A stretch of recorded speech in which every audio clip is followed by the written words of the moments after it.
حیفی عمرم گشت ضایع من نکردم دیدنم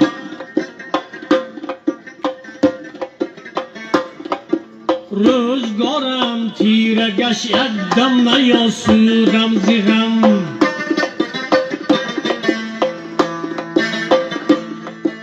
قامتم از بحر طاعت من نکردم ذره خم من از این بی بهرگی دارم پشیمان دم بدم من چی دانم عاقبت سرمنزلی من در کجاست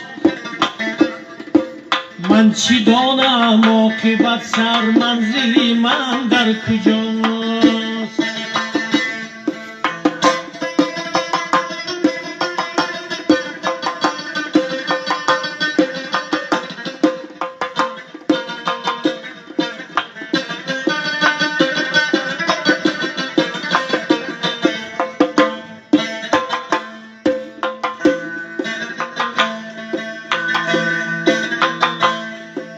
گرچه عاصی گناهگارم خداوندی کریم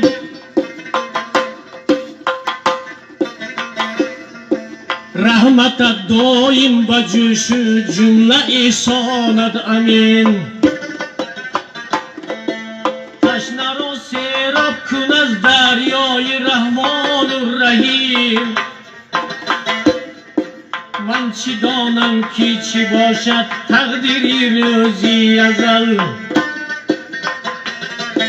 من چی دانم عاقبت سرمنزلی من در کجاست من چی دانم عاقبت سرمنزلی من در کجاست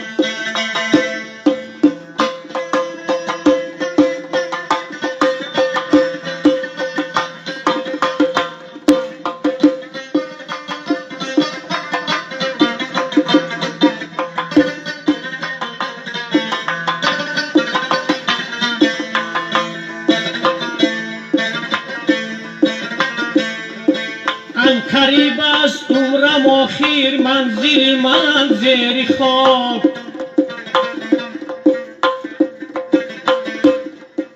زیر پهلو می شود این زمینی دردناک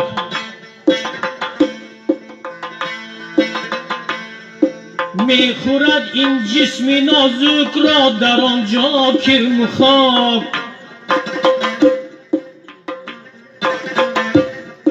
لطف ربت گر نباشد هستی مایوس درناک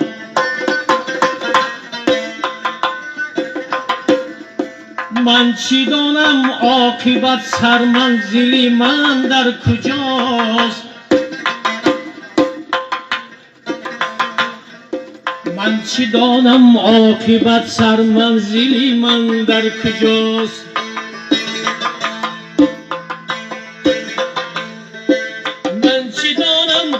عاقبت سرمنزلی من در کجاست